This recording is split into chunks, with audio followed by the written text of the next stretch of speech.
Hello mga ka-DIY, may eksena po tayo ngayon. Magdi-DIY po tayo ng thermos ngayon. Ito, gagawa tayo ng eksena. Ito po, umpisa na natin.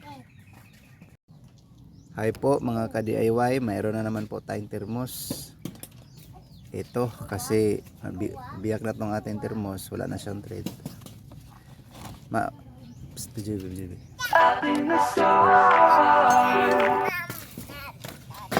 Ito na, nabiyak na. Dito dahil nabasag yung kuha niya sa loob, lilipat na natin yan dito. Sayang naman kasi isang set lang. Ito lang yung tanggalin natin yung screw to para ilipat natin yung heating na ano na yan, element na yan. Kung hindi malalamig ang tubig.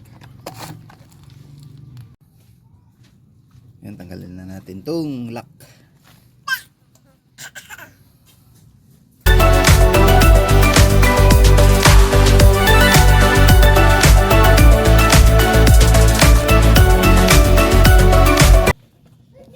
Ay, naikot siya kaagad.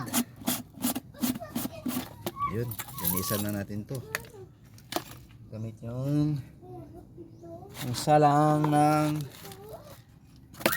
salain lang natin itong mga biyak-biyak na tangali. Ano, saman?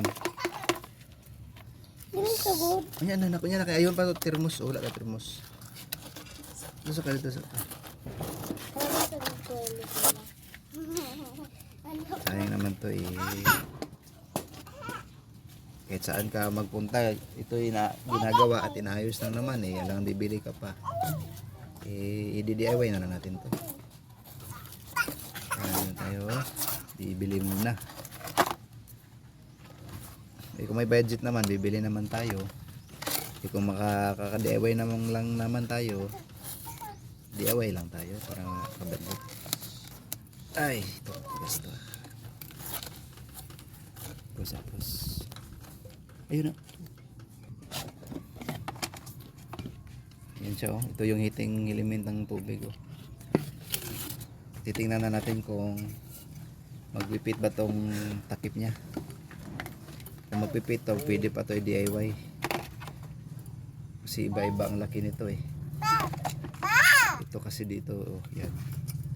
So, kung magiging pwede ito. Ay, hindi. Parang ibang diferensya.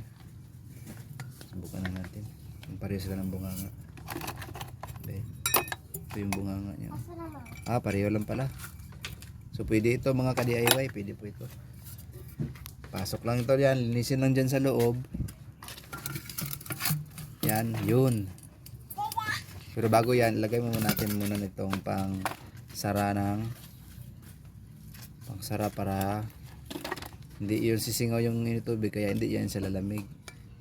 Pasok muna natin yan bago natin ipasok to dito sa loob. Ganyan dapat. Saka tindog po. Tindog po ba? Tindog. Para ba pang video. Ayun, natulak mga natin. Yun. Yun, pwede mga ka-DIY. Mayroon na tayong instant thermos sa halagang DIY. Yan po. Linisin lang po ito. Mamaya, ito subok muna. Ayun, pwede.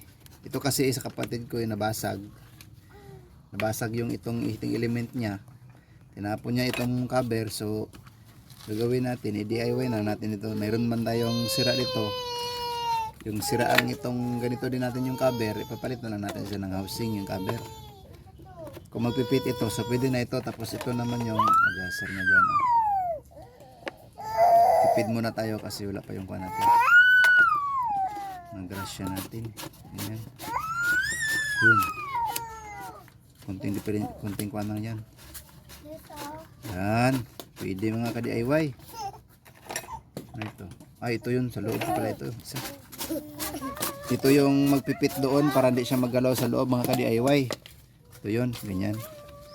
Saka ito yung adjuster niya na magtutos up and down para hindi siya magiging maluwag. Itong itim na ito. Pasok muna natin to. Ayan. Dito sa thermos mga ka-DIY, ingatan nyo po itong matalim na ito na mabangga yan dito. Kaya yan po, pag napipirsa yan siya, pag may tubig ininit na, nabibiyak yan kasi napipirsa na siya eh. Magkakrak yan dito at mabibiyak, sasabog yan siya. Kaya kailangan di yan kaabot dito sa plastic na ito. Mag-ingat kayo sa pag-iikot. Baka mas madiin nyo yun mabuti. Ganyan, be? Ganyan mga ka-DIY. Tapos ito ididiin yan nitong adjuster na ito. Dito nang basag, ito yung sa loob. Ito yung may lock.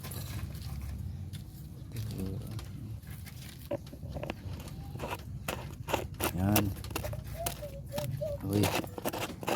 Masikip mga ka-DIY. Gusto niya dito. Ayun. Mga ka-DIY. Gusto niya ipasok. Pasok na siya ng ano, pasok na siya siguro. Okay, ganyan o. Yan. Tignan niya eh. Ganyan o. Pasok na pala siya dahil. Siyempre hindi ito atin, hindi natin ano, swipe ko. Gawin natin, kunin natin yung kuan. Yan na, tapos kapit ng ganyan.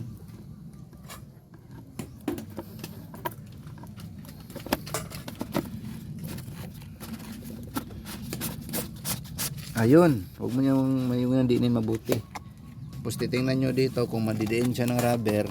Yun, instant thermos na yan, be. Ayun, yun nga, hindi na yan sisingaw. Importante kasi hindi yan makasingaw eh.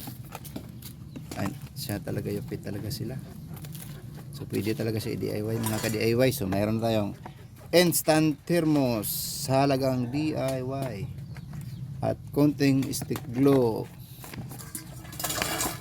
Yun, mayroon tayong pangkape mga ka-DIY. Yan lang po sa iksinang ito, instant thermos. Salamat po, God bless po sa inyo lahat. New Year. Okay. Nasib. Asa na to siya?